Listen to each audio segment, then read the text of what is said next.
Well, greetings, everyone, and welcome to a truly special online event today. It's called Experience Powerful Healing with Neuro-Somatic Mindfulness. Retrain your brain's attention networks to ease anxiety and access deeper states of awareness and flow. My name is Stephen Dinan. I'm the founder and president of the Shift Network. And today is really an honor for me because we're getting to dive in with really a legend in the transformational space. His name is Dr. Fleet Maull.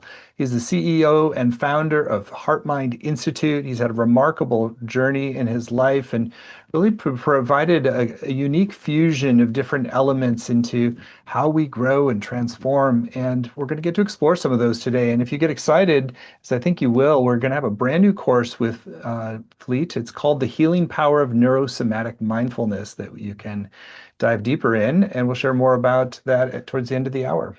So with that said, Fleet, thank you so much for joining us here today. Well, I'm delighted to be here. Thank you for having me, Stephen. Great. Well, let's dive in first with your story. I know you have a remarkable story. So what led you to the work that you're going to be teaching us about today? Well, it was kind of inevitable, and it's a bit of a lengthy story. I'll try to encapsulate it simply. But I'm a baby boomer, so I came of age in the 60s and had some alcoholism in my family. Basically good family, but some episodic alcoholism, and it created some real splits for me in my psyche. So I emerged into adolescence, early adulthood with a pretty big hole in my gut, angry, and that coincided with the beginnings of the countercultural movement. So I just went headlong into that. And a real mixed bag there, a lot of drug experimentation and a lot of the excesses of that movement, but also the interest in mind and psychology and spirituality and so forth. So my life path kind of wove around those topics for quite some time. I ended up living as an expat in South America because I just become so alienated and so kind of angry and caught up in this us versus them thinking. I think it was when Richard Nixon was reelected, I was out of here. So that was when I first left, I think. And living in South America as an expat, I fell into small scale drug smuggling as a way to live outside the system. Justified that with all this us versus them thinking.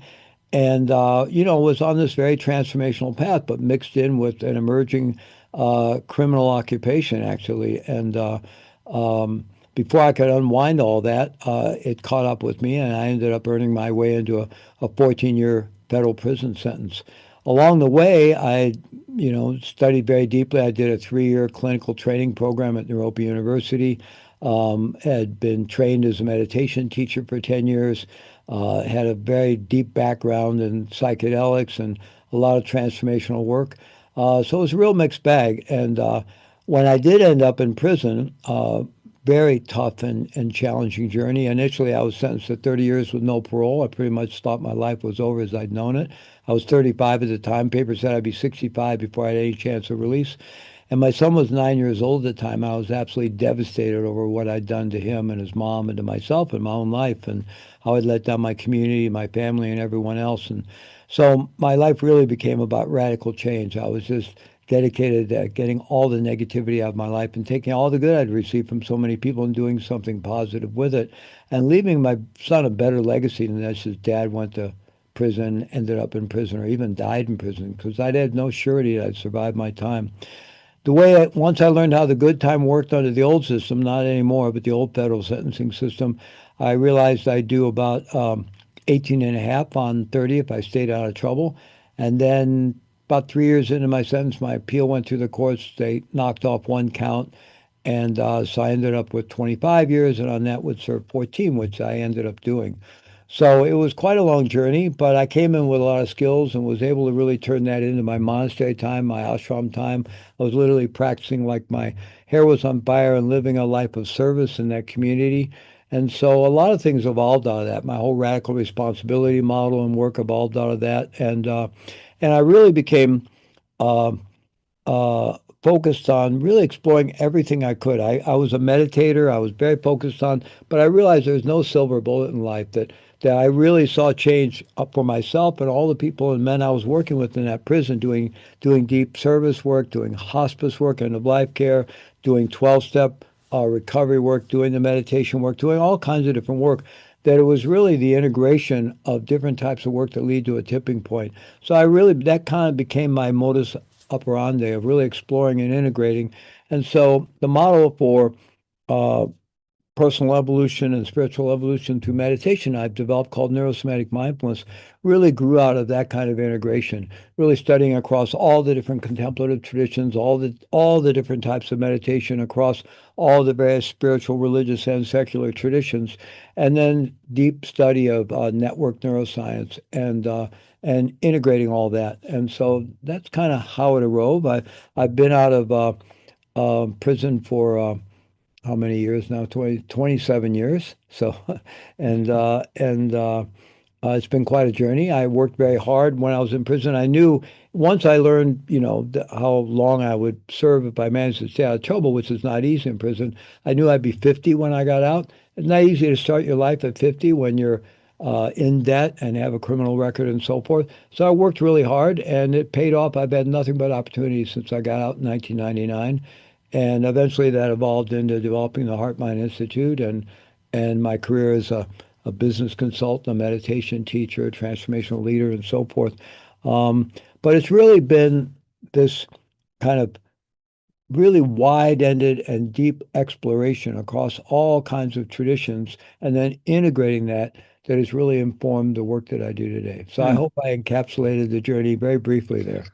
Super inspiring journey. I mean, I think everybody faces different hardships in life, and for you to take it 14 years in prison and turn that into a sanctuary ashram time to sort of blossom into this whole new body of work is really quite an extraordinary gift to all of us. So let's talk about the work that you've created, which I'm always very excited by integrations across different lineages? Because I think that's we've such a proliferation of different transformative modalities, and this integration, this sort of a more holistic approach really seems like it gets the most traction. And so I'm very curious about what are the streams that you found were most important to integrate into the neurosomatic mindfulness, and then let's talk about that and how it can really benefit people. Well, my core tradition has been the Tibetan Vajrayana tradition. My very first teacher was the founder of Naropa University, Chogyam Trungpa Rinpoche, and it was really my root teacher. And that continues to be my primary lineage today within the Kagyu and Nyingma schools of Tibetan Buddhism. But I also studied very deeply in many other traditions. Actually, Zen was the first tradition I became very interested in back in the summer of 1966. I discovered Buddhism, LSD, and probably marijuana, and maybe sex, drugs, and rock and roll all that same summer, more or less.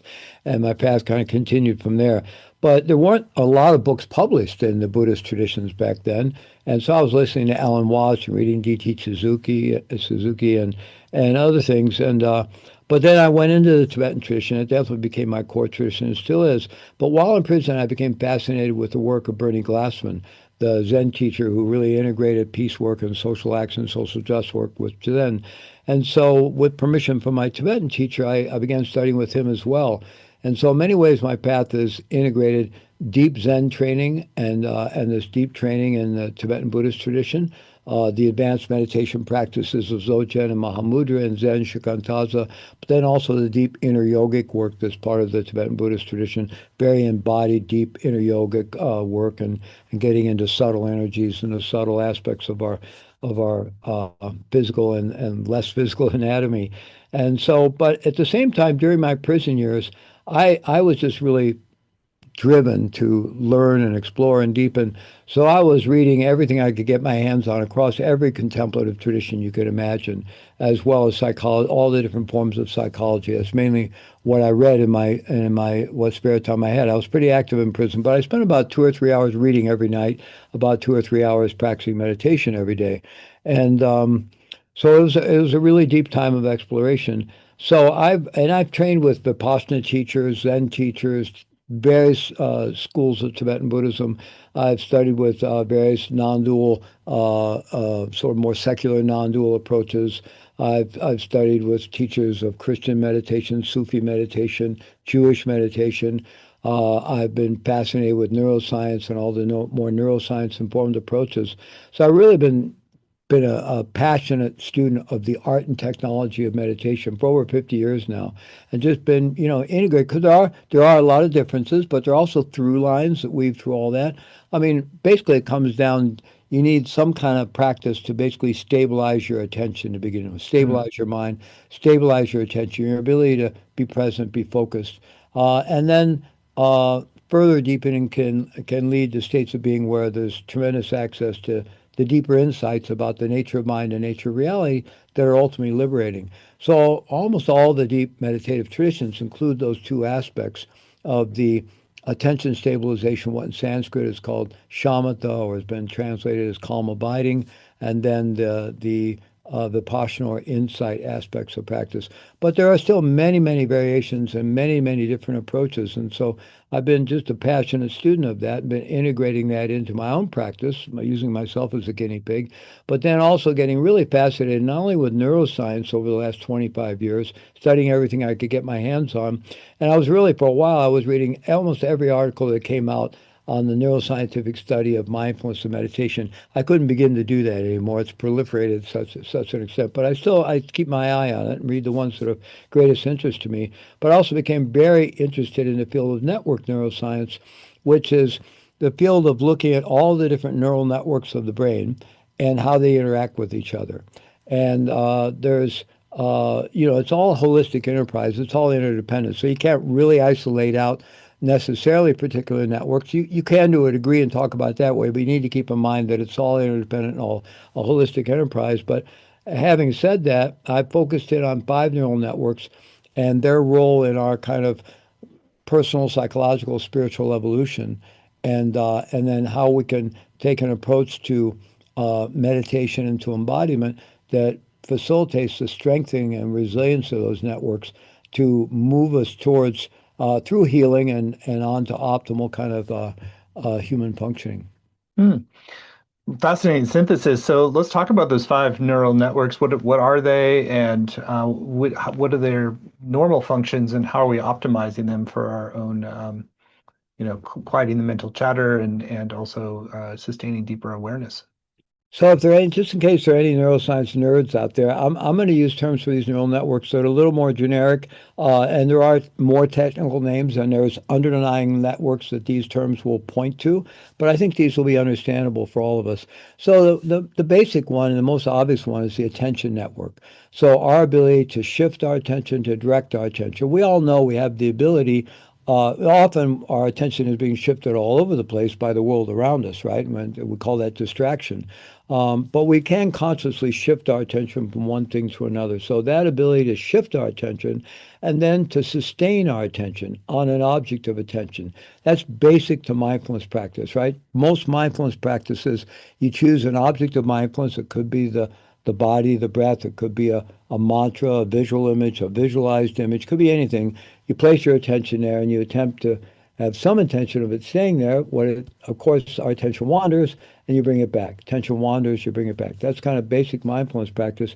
As you do that and keep recognizing when your attention has wandered and keep bringing it back, you're strengthening a neural network or a set of neural networks that we can call in totality the attention network. So that's the most basic one to begin with. The next one, which is very related to that, is called the task positive network, sometimes called the executive network. And that modulates another network that a lot of people have heard about these days called the default mode network. The default mode network, and again, these reference really sets of networks, but the default mode network is active when we don't direct our attention otherwise. So if we just let the mind wander, or if we're just kind of operating in our daily life without a lot of conscious intention to direct our attention to something, the default mode network is active. And it has its place, it has its use. We're not demonizing anything here. But for most modern people, the default mode network is way overactive, and it tends to be pervaded with fear and stress and anxiety. So we generally experience our default mode, active default mode network is the noisy part of our brain. Constant discursiveness and constant kind of chatterbox between our ears. It loves to time travel, go into the past and ruminate about the past, or the imagined past. Loves to time travel into the imagined future and worry about the future or fantasize about the future. Keeps a running commentary going about the imagined present, which isn't really the present, forming all our opinions, and a constant self-referencing. So it's constantly the selfing, the building up of the separate self-identity. So this is the Pulmonal network. Now, just to say, if we can relax and have mind wandering, which would be the default mode network, just mind wandering active without fear, stress, and anxiety, that can be a source of tremendous creativity. And really, where a lot of people discover, you know, lyrics for songs, new music, new scientific discoveries often come out of that space, but one needs to be in a very relaxed space. It's also the basis of free association and psychoanalysis. Hmm. But for most of us, when we just let the mind wander, it's going to, more than half the time, it's going to go to fear, anxiety, and worry, and so forth, which is why a number of neuroscientists have said that a wandering mind is an unhappy mind because of something called the negativity bias, where we've evolved to pay more attention to threat than anything else, because job one for any species is survival. So our long-term memory tends to be filled with memories of threat. We tend to spin our current experience through that with implicit memory that tends to be negative. And so if you just let your mind wander, it generally goes to the negative. So a wandering mind tends to be an unhappy mind. And conversely, a more mindful mind, an attention stabilized mind, tends to be a happier mind because we can direct it to where we want it to be. So those are really, I say those are um, two. The last three I'll just mention quickly. You have the self-regulation network. That's our ability to regulate our own nervous system. Many people today are familiar. We have these sympathetic and parasympathetic branches. One upregulates into alertness and then stress and panic and so forth. The other downregulates into relaxation and rest, and sometimes called rest and digest. They're both happening all the time. There's an appropriate balance for any human activity, and we can really regulate them with the breath. And if we don't regulate them, the world around us is regulating them. Everybody but us is regulating our nervous system.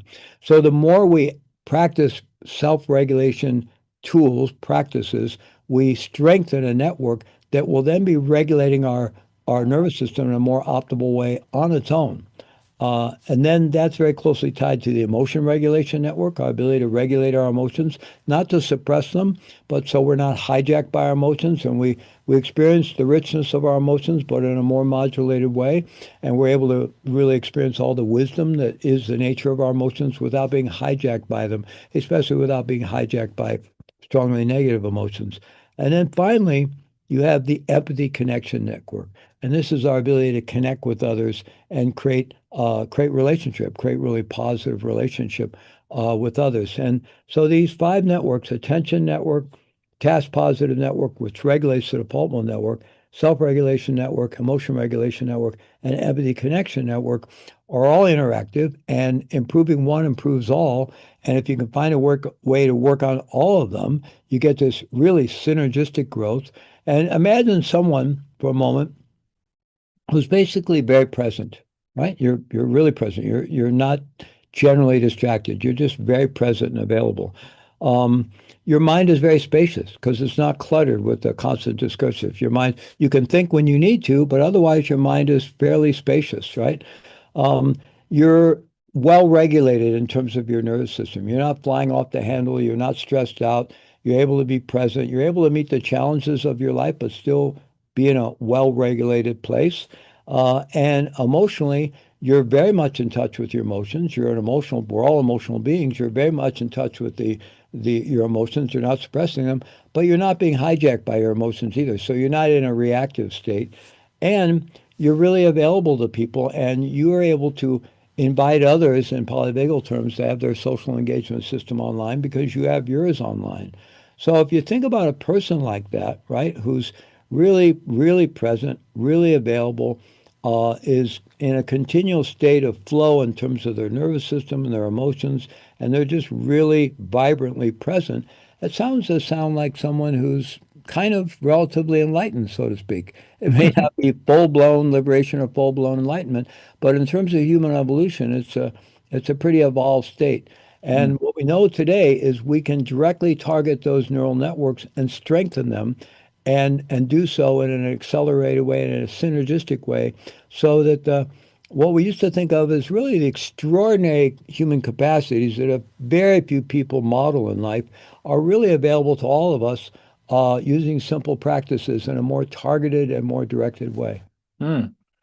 That was a fantastic overview of how those five networks work together in really succinct ways, and seeing that it's like the synergy between them creates the more enlightened states, which then become more democratized. It's not just a few individuals, but we can all start to embody this a good chunk of the time, at least. Yeah, So, and again, for the any neuroscience nerds out there, it's a lot more complex than what I just described. What I described is accurate, but there's a lot of complexity underneath that. And you could also look at it from a neurochemical perspective and a psychological perspective. But it very much it is a valid map and one that does give us access and kind of democratizes higher levels of psychological and spiritual evolution, hmm. as you said. Hmm. I was struck by you saying that, strengthening our ability to regulate one of these networks, it increases our ability to work with the others. So do you kind of lead with where is it that, like, let's say you've got a really monkey mind and your default mode is just kind of going crazy. Is like, do you start there, or do you start more from the places of strength and then expand into some of the areas where it might be clear that you are more challenged? Well, obviously, the attention network is foundational, stabilizing our attention. And, a lot of people want to go directly into more formless, non-dual meditation practices and so forth because they read about it and it sounds like that's the exalted, advanced thing. That's what I want to do. But if you haven't really stabilized your mind and developed a strong, resilient attention network, you can think you're doing those practices and you're really not.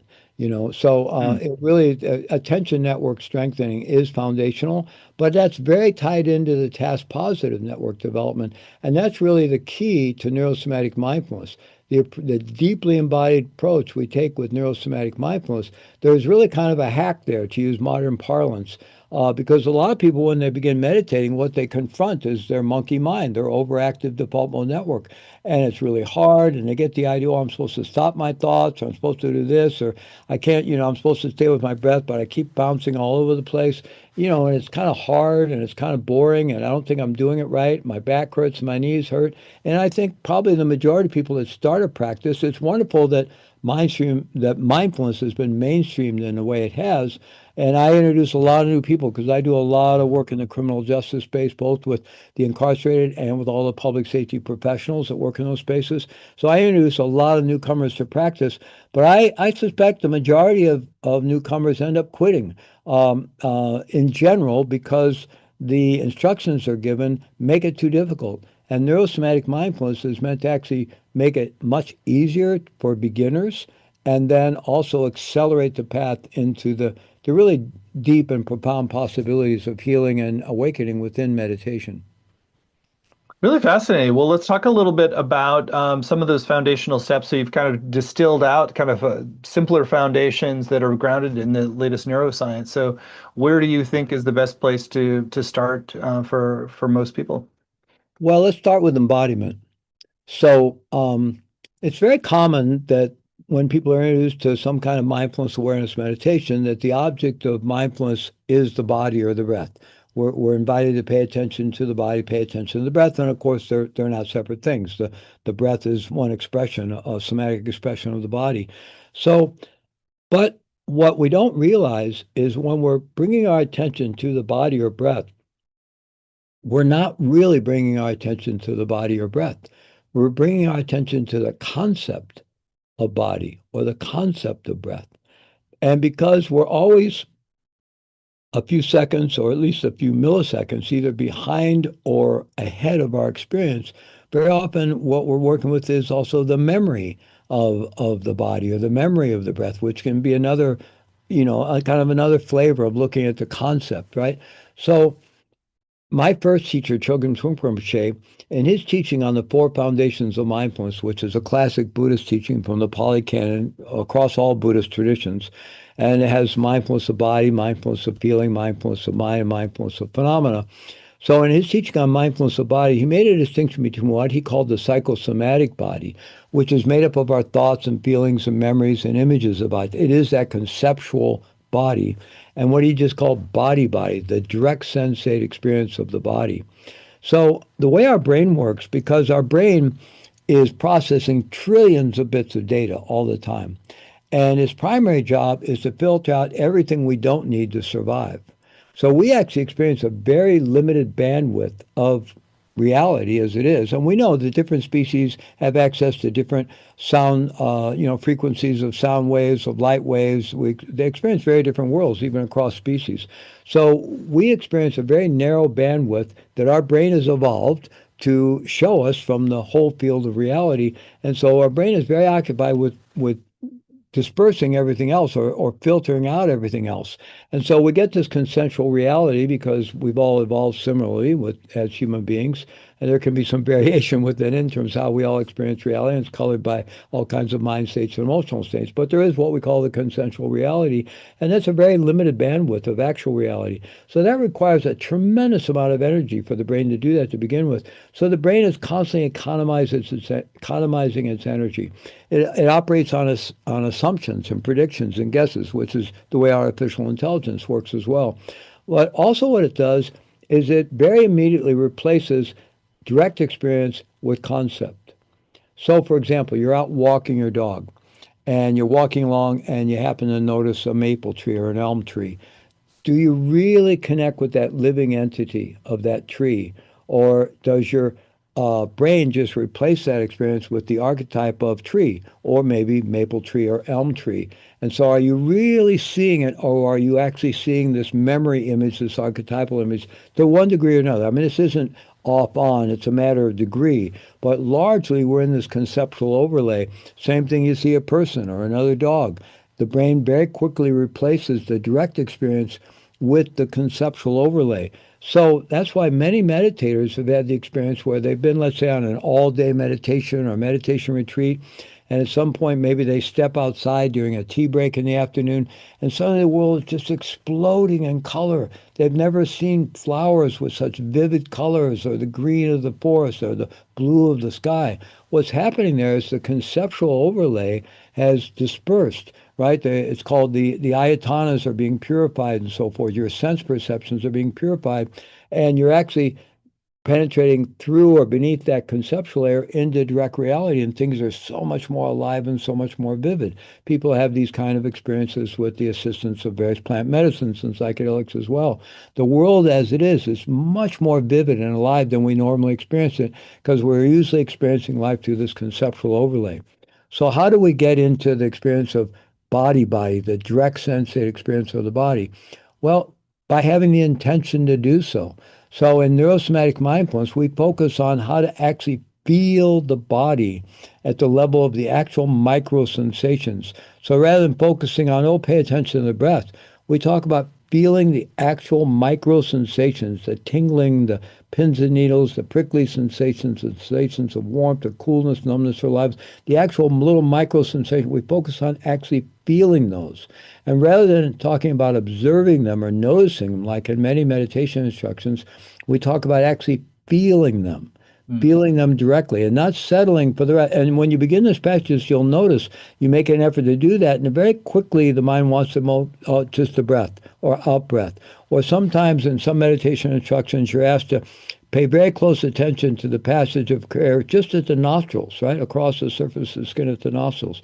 Well, try to really pay attention and experience the freshness and uniqueness of each in-breath and all the little micro sensations that make up that experience we call the in-breath. And you'll find it's quite difficult, and your brain will constantly be trying to nudge you back into just, oh, there's the breath, or the out breath, or in breath, or even the sensation at the surface of the skin, all of which are just words. But we can train ourselves to stay focused on the actual direct sensate experience. And what makes this work is that fairly soon becomes very compelling. It has its own momentum. That direct experience of aliveness becomes more interesting than the chatterbox between our ears. So we can understand psychologically how it works, but also physiologically how it works is by focusing our attention. And anytime we focus our attention at all, we're activating something called the task positive network, or the executive network, it's sometimes called. Well, that and the default mode network, which is responsible for the monkey mind chatterbox, they have a mutually antagonistic, mutually inhibitory relationship. So, to the extent that we bring on the task positive network, the default mode network starts to go offline naturally. The Hmm. mind quiets down. We don't have to struggle with it. In fact, struggling with the busy mind is completely counterproductive. It just creates more struggle. But by focusing on developing this deep felt sense, direct sensate, deep physical felt sense of the body, we get an abiding activation of the task positive network, and the default mode network goes offline in an abiding way, and the mind starts getting very quiet, which is attention stabilization.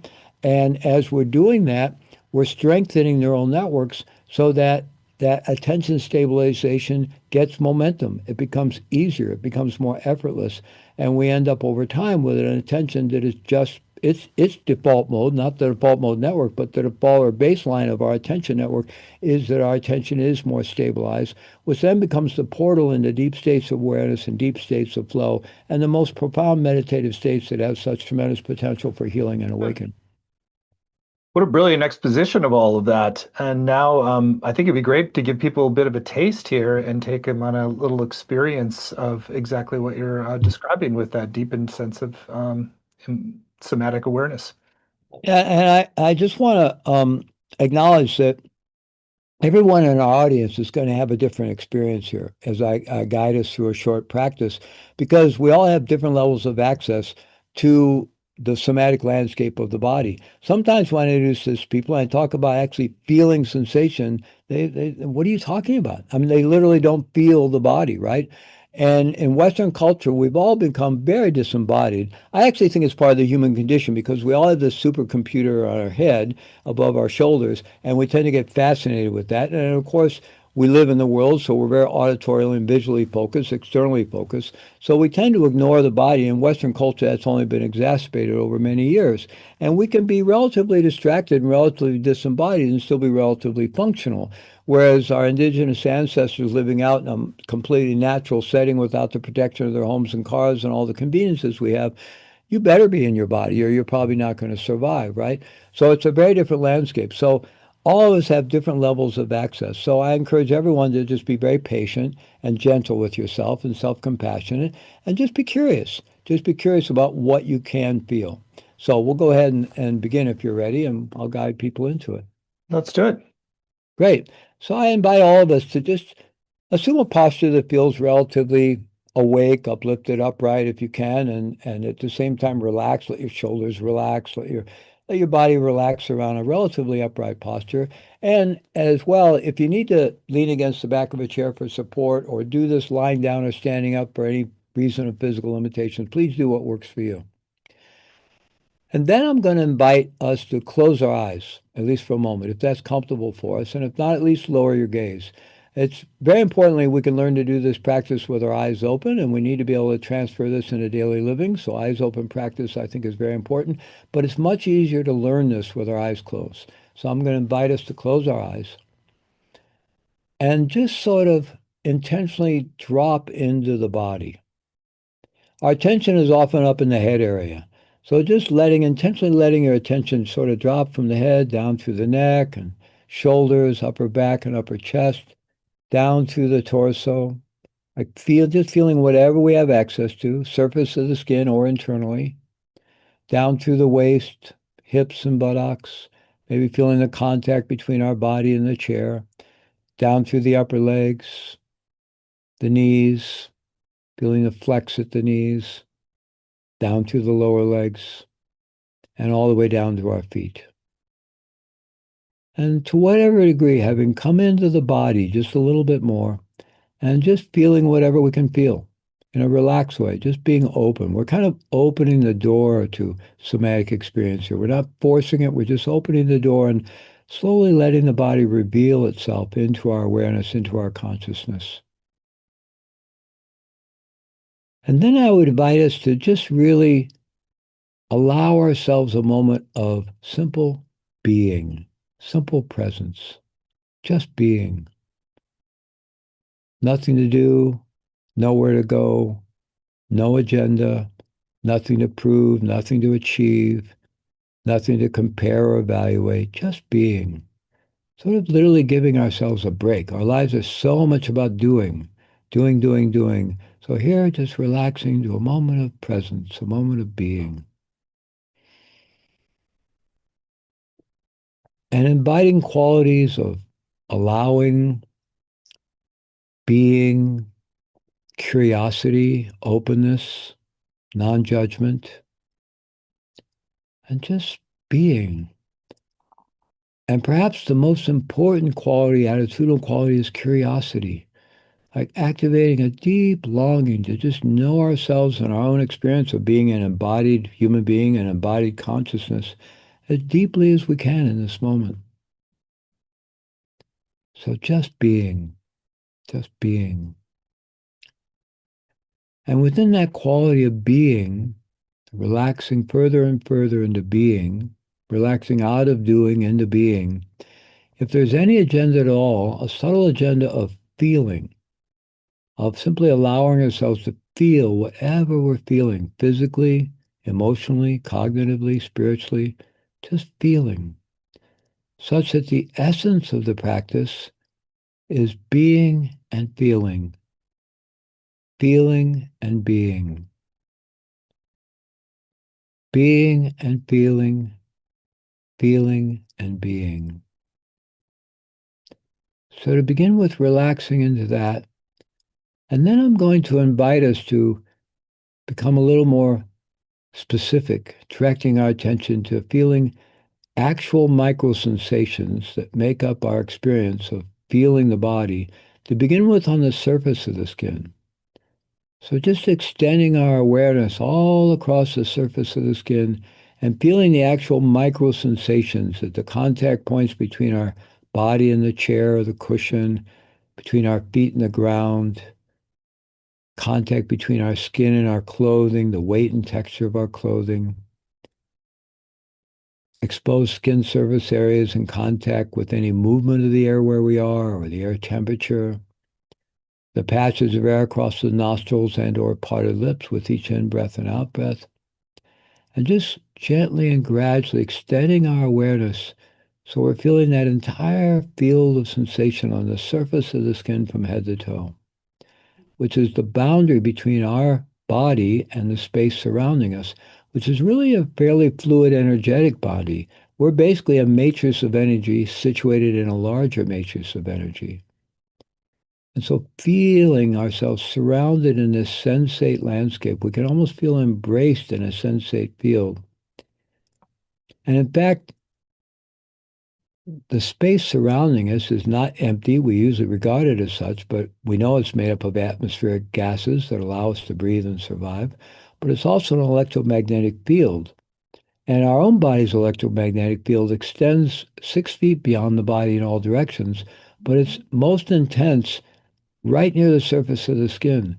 So we can feel ourselves held within this energetic landscape and relax further into that embrace, like we're being embraced or held like an infant held by their mother or father in a very loving way.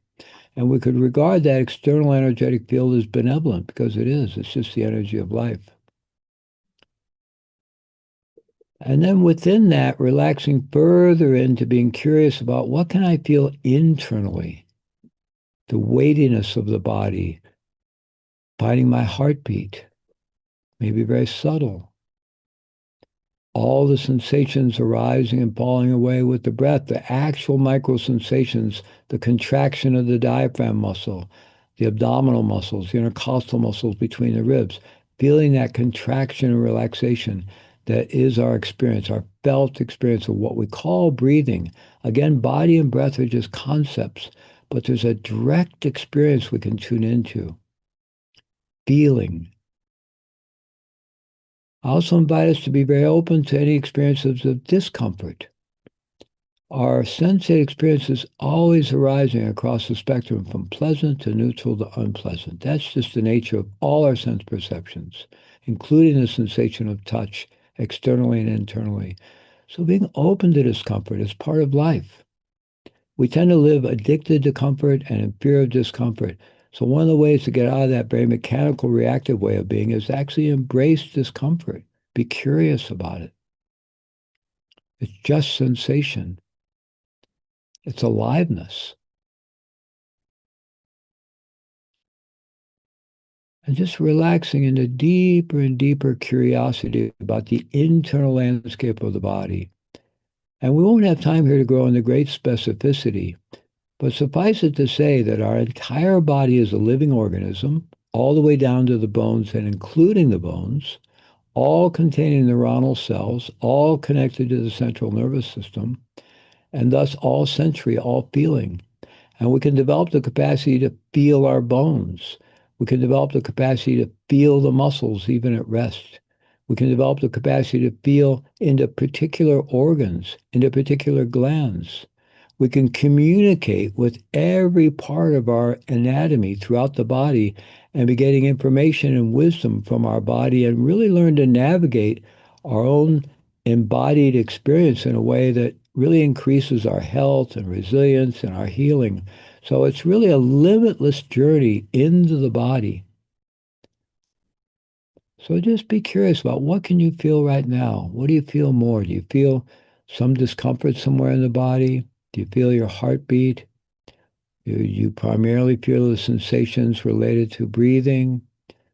Or are you feeling a pain somewhere in the body? Like, just what can you feel? Just being curious. And it's sort of just opening the door and trusting that with time, layer after layer of this vast internal somatic landscape will reveal itself to us. And the more it does, we're having this ongoing, abiding, deep felt sense, physical felt sense of the body, which activates the task positive network and deactivates the default mode network. And we'll find ourselves feeling the aliveness and all its diversity and we'll find ourselves with a quieter and quieter and quieter mind. And in that context, I invite us to just to relax back into for a moment out of any sense of doing it, just being and feeling, feeling and being and feeling, feeling and being. And maybe finish off by just taking three nice, deep, full breaths, breathing in through the nose and out through pursed lips.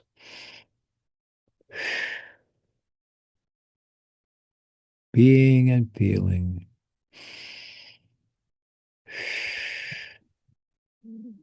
feeling and being.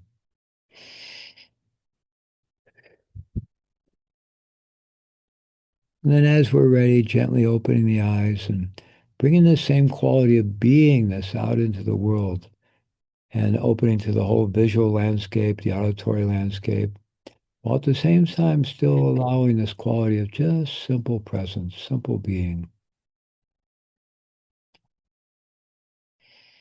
Hmm. So there you go. That's a little taste of the practice, little introductory taste. Beautiful. Well, Fleet, I've done a fair amount of Vipassana and other meditation practices in my life, and I feel like it was really helpful to have that deeper understanding of the neural networks behind this and why the sensing our body in a deeper way just actually benefits us. So it's really beautiful. Thank you. And it's really limitless. People would be really shocked as to how deep this goes.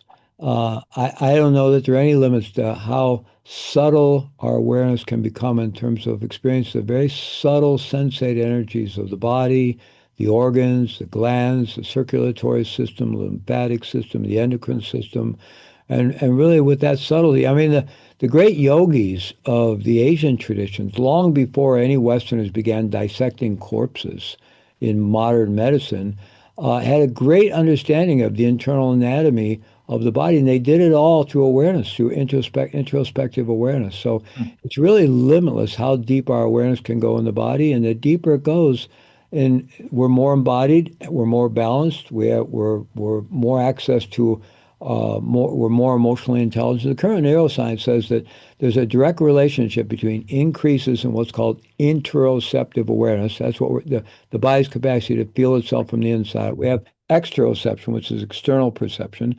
Then we have internal perception or interoception.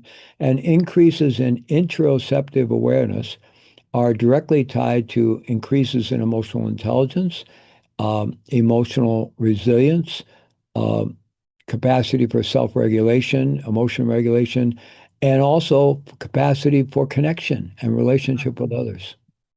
Amazing. And given the increase in just throughput and social media and everything's faster and AI is sort of like this work of the interoception is sort of doubly important because there's so much more to feed the monkey mind now as well. So And one of the really important aspects of this is because we're doing the practice in this deeply embodied way with awareness, our nervous system and brain is getting a lot of data. And with any shift in our posture, any shift in attention, any kind of shift at all, it changes the data. So there's this learning process going.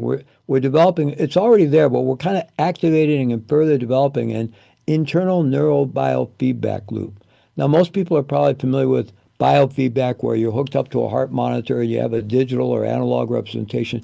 And you can very quickly, just with that visual feedback loop and this sensing your own body, learn to move your heart rate up and down just with your mind. mm, Same thing with brain waves, neurofeedback. You're hooked up to a machine that measures brain waves. You can do the same thing, right? Well, here, without any external devices, you're developing this internal neural biofeedback loop such that the brain and nervous system are learning to do the practice. And any practice begins with intention and effort. Without that, nothing happens. But over time, intentional, effortful self regulation, intentional, effortful mindfulness becomes auto regulation and effortless mindfulness. And this is really important because to go into the deeper states of awareness, deeper meditative states, deeper states of healing and flow, at some point, effort gets in the way.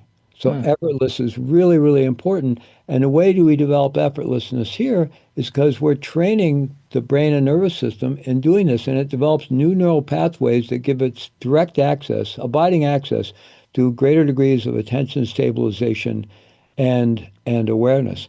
We can there can be a lot of benefits from plant medicines and psychedelic substances. The whole field of psychedelic assisted therapy is a very important field today, but we can take a pill that'll put us in pretty advanced, expanded states of awareness. But when the pill wears off, we don't necessarily have access to that state anymore, right? We may have gotten some insights, there may be some change, but really our nervous system hasn't fundamentally changed. When we practice in this way, we're transforming our whole neural architecture such that we have abiding access to these states of expanded consciousness, expanded awareness. Hmm. So brilliant. Well, what a great integrative understanding of how all this works. And so taking so many of these ancient practices and giving them a context for deepening in the embodied awareness that really helps to retrain our whole brain and nervous system. So let's talk about your upcoming course. It's a really unique opportunity to study with you, really harvest the benefit of all the study that and practice that you've done and apply it in a way that really shifts lives. So Fleet has agreed to teach this brand new course for Shift. It's called The Healing Power of Neuro-Somatic Mindfulness. Retrain your brain's attention networks to regulate your nervous system and sustain higher states of awareness. You can find it at the URL neurosomaticmindfulnesscourse.com, neurosomaticmindfulnesscourse.com. It's a 7-week program. You don't have to have any specific background, meditative or otherwise, to really embark on this journey with Fleet. So, Fleet, I'd love for you to share in your own words some of your intentions for what people will come away with, and then let's go through the modules. Well, primarily people will come away with a practice and a very new approach to practice. And I think whether people are brand new to meditation or that we find I've been introducing this way of practice to people for the last 20 years in a very accelerated way in the last 10 years. And we have a lot of students who've been practicing for 20, 25, 30 years and have a lot of deep practice and retreat practice under their belt. And they find this approach radically transforming their practice. And we have a lot of brand new beginners, and they find they're able to get into the practice very easily, and they get excited because they're feeling something positive. They want to keep going with it. So wherever anybody is with their meditation practice, or even if you never tried it before, I think you'll find this approach really accessible. Module 1 is called Experience Foundational Embodiment to begin training your attention networks. Yeah, this is maybe the most important one because I mentioned before, and I have a friend actually says that in Western culture, our bodies have been relegated to the role of being nothing other than brain taxis, just something to carry around this supercomputer on our shoulders, right? So we have a very disembodied culture, and you could extrapolate that out to almost all the social challenges that we have in terms of, the environment, our challenges that we impact we're having on the environment, all our social issues, and the whole thing really comes to do with being not being embodied because when we're embodied, we're naturally in relationship with ourselves, we're more in relationship with others, and because we're made of the earth, we're earthlings, we're more naturally in touch with the earth. So embodiment is really key, but there's a lot of momentum towards disembodiment. And again, and sometimes in beginning programs, I'll start talking about some people will say, "What are you talking about?" And I may just have them place their hand on a table or hold their hand out here or something, and just keep focusing on the hand until you start to feel something there. And over time, eventually they'll feel some tingling, they'll feel some energy. And if they stick with it, they'll awaken this whole energetic universe out there at the end of their wrist. That's the hand. And they say, "Oh, I can feel that. Amazing." So that can be a very new experience, actually feeling the body. And also, importantly, many of us realize that our past traumatic experiences are held within our nervous system and within the body. Bessel van der Kolk's famous book, The Body Keeps the Score. So coming home to the body, which is essentially what we're doing, it's a pathway of coming home to the body. And as human beings, we need a home because if we don't have a home, we're out looking for one in all the wrong places, like the old country song, right? And so we need a home. And as long as we're on this earth in a body, we need a home. And so coming home to the body can be challenging because it means we can start running into places in the body where we have difficult emotions and memories stored. So we do that in a very self-titrated way, an empowering way where you lean in. If something becomes a little too much, you can lean back out. You can shift your attention somewhere else in the body. You can open your eyes and shift your attention to something outside the body, or you can get up and go walk around and let go of the practice for a while. So, and then it would lean back in, lean out. Peter Levine's idea of pendulating within somatic experiencing. So we approach this in a very trauma-informed way. But this is really the beginning of making a relationship with feeling the body. That's where it Mm. really starts. Module 2, develop your sense of interoception to stabilize awareness. So, as in the guided practice, we started with exteroception. Well, we actually started to ask you to drop into the body and feel the body a bit, but then we focused on the external landscape of sensate experience. And this is quite important. So, that's actually exteroception. We're experiencing a sense of touch. And interestingly, sensation on the surface of the skin goes through a different set of neural networks to the brain than these internal sensations, right? And the surface of the skin, that network is highly myelinated, the coating on nerves and dendrites that allows them to communicate more efficiently. So we're very sensitive to touch. Now, all the internal sensations, which is also touch, but we call it interoception, internal perception, they travel through a different set of neural networks, less myelinated, less efficient. So it's subtler, but very experientiable. And so it's very important to develop this container, which is the external field, and that can become more and more advanced because we can literally tune into feeling the energetic landscape. But that gives us a safe container, right, to really feel held and embraced.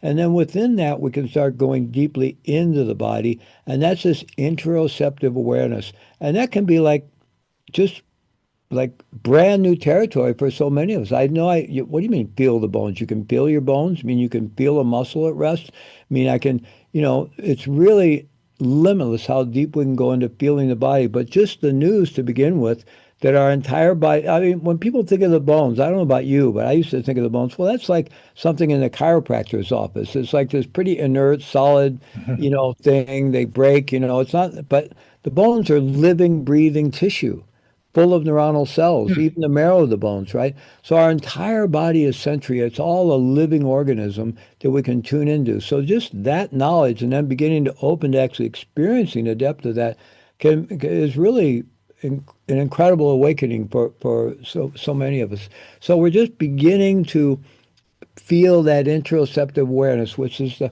kind of felt experience of aliveness in the body. And there's actually a quality of presence that's always there. It's always been there.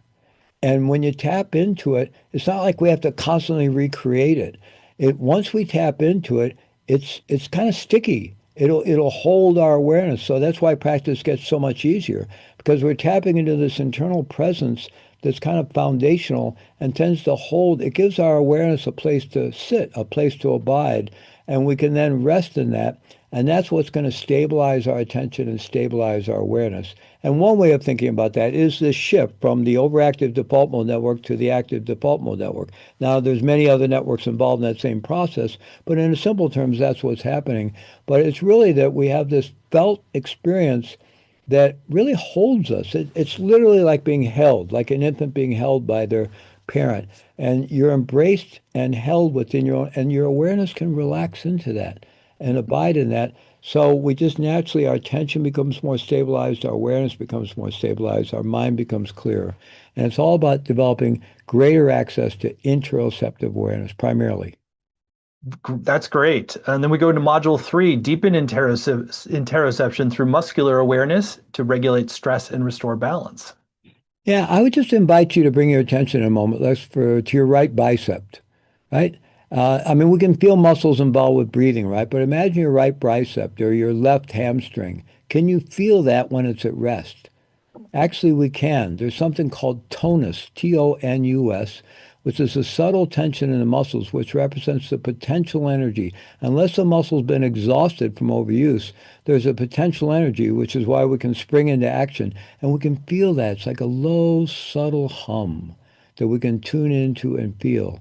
And we actually can begin to feel the entire musculature and feel that energy. And again, that further grounds us in the body. Module 4, sense your internal organs to profoundly anchor your practice. Well, the big ones to begin with would be the lungs and heart. Now, we can definitely feel the rib cage opening and closing. We can feel the lungs filling with air and releasing the air. And most of us can find our heartbeat, which actually in research on interoceptive awareness, the heart is used as a primary marker, our ability to detect our heartbeat and changes in the rate of our heartbeats.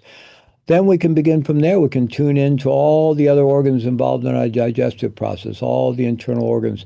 They all have their own story to tell. We can read into them. We can tune into them. They're actually very accessible, but it requires a subtle awareness that we cultivate over time. Module 5, train your attention networks to strengthen your nervous system regulation and resilience.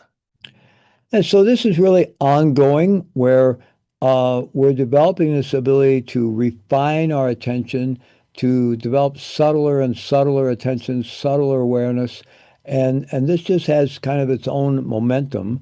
And what's happening there is our attention network and the various neural networks involved in attention are becoming stronger and more resilient. They're literally becoming neuronally thicker, and thus we find the whole practice becoming more effortless.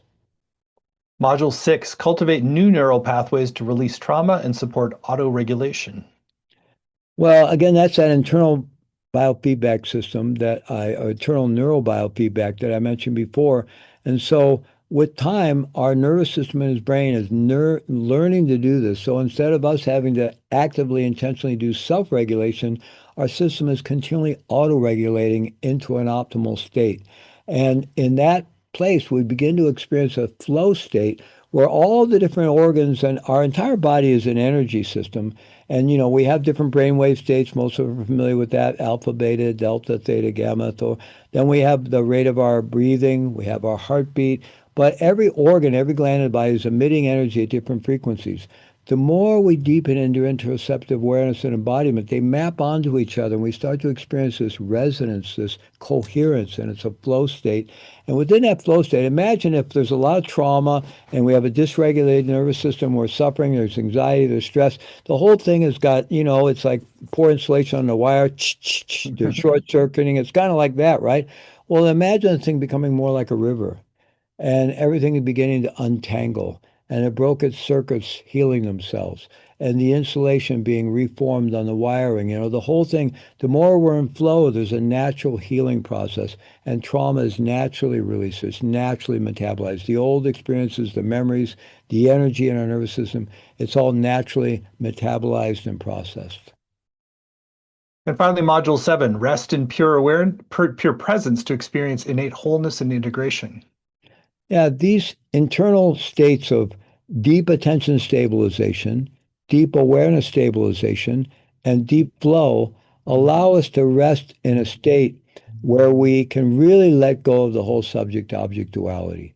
We can really relax into non-dual embodied awareness, non-dual embodied consciousness, and we're just in this state of awareness. And we realize that's really who and what we are. We're not this imagined psychological entity called me or I or Stephen or Fleet with all the drama and the life history of that. Not that that's not part of our life, but really what we are, we're awareness. And my awareness and your awareness, and maybe for people that use God language, God's awareness or whatever, sacredness, it's all the same. It's all awareness, and we can rest in that. And life becomes a lot simpler from that viewpoint. The whole drama of me kind of fades away, and there's just awareness. And it's actually a very blissful state to be in. Things are Mm. very simple and very workable. Super inspiring. Well, what a great course that really blends the sort of the best of all these wisdom traditions with the modern neuroscience and deep embodiment, so we can come home to ourselves in a deeper way. So I'll share a few other things about this course. So again, it's laid out in detail at neurosomaticmindfulnesscourse.com. So if you choose to move forward, you're going to get the 7 90-minute live sessions with Fleet, which includes time to ask your questions live. You get recordings, video and audio every session, word-for-word transcripts, weekly practices. There's also a community group to support you and deepen your experience, and small group time to connect with the participants. And on the page, you also see a number of extra bonuses. There's a PDF from Fleet called the NSM ebook, and that kind of goes deeper into these practices. There's also NSM guided meditations video series, and there's one final bonus that you get if you sign up by midnight tonight Pacific time. This is a full mindful self-acceptance course that Fleet has created, and that's a great extra bonus that anybody who signs up today is going to get. Fleet, you want to share more about the mindful self-acceptance course? Well, self-acceptance is just so foundational to our overall health as human beings. I think we've all experienced different degrees of trauma in our lives, and we've all gotten this messaging that we're not enough, we're not okay. If you buy this thing, you might be okay long enough for somebody to like you or love you for a few minutes, right? And so there's all this negative messaging and not enoughness, and we all tend to be really hard on ourselves. A lot of self-criticism. We've internalized that. So really foundational to any journey of healing and spiritual evolution is just learning to accept ourselves and befriend ourselves. So this course is a way of befriending ourselves with the support of a mindfulness practice. Beautiful. Well, what a beautiful extra a gift for everybody who signs up today. So it's clearly going to be a really powerful program, so many practical benefits, and really drawing upon both the science and deep spiritual practices to really deliver powerful insights and openings for you. And so we've kept the investment very accessible as well. It's just three payments of $128, or you save 10% when you pay in full with one payment of $349. The course is going to start April 29th and run Wednesdays at 9 a.m. Pacific, noon Eastern. But even if you can't make the live times, you can still get the full value with the recordings and the transcripts in the community as well. So there's some great testimonials about Fleet and his work. You're in really good hands. You're getting to harvest a lifetime of service and practice, and you are, I think, going to be very blessed if you choose to move forward. So again, it's all at neurosomaticmindfulnesscourse.com, neurosomaticmindfulnesscourse.com, and you'll get that special bonus on the mindful self-acceptance course when you sign up by midnight tonight. So, Fleet, brilliance. So much brilliance today. Really a great journey with you. So I really appreciate the depth of insight and the practice that you guided in. So thank you for today and thank you for your upcoming course. So anything still on your heart you want to share with folks who are considering joining you for the course? Well, thank you very much, Stephen. I really appreciate being part of the Shift Network family. You've offered such beautiful work to the world for so long now. I just want to point out one thing. People will notice in those modules that the very last one is about non-dual awareness, innate wholeness, and so forth. And that follows module 6, which is about healing and releasing trauma. So there are approaches to trying to access, higher states, non-dual states, and so forth that can be either uh, that can end up being a kind of bypassing, right? Because we haven't really done the internal work of healing the trauma and metabolizing these stuck patterns that have come out of traumatic experiences and so forth. So that's, I think, a really unique thing to this approach is we are going in a direction of accessing the most profound states of non-dual awareness, but we're doing so through a healing journey where along the way we're going to heal all that trauma. So it's not like we have access to some state we can abide in, but the old shadow stuff's going to come bite us sooner or later, or it's going to show up in behaviors that are not so great in the world, even though we've experienced all these high-level states. So this is kind of the opposite of a more bypassing approach to spiritual and psychological development. So I just wanted to point that out to people that this is, and I think you've titled the course as but with the focus on healing. This really is a healing journey into our higher capacities as human beings. Hmm, beautiful. Well, Fleet, it's been a pleasure and honor to be with you here today. Thank you for your wisdom. Thank you all for joining and look forward to seeing many of you in the upcoming course. And again, it's all at neurosomaticmindfulnesscourse.com. And I really look forward to seeing everybody as well. It's going to be great to interact with folks. Great.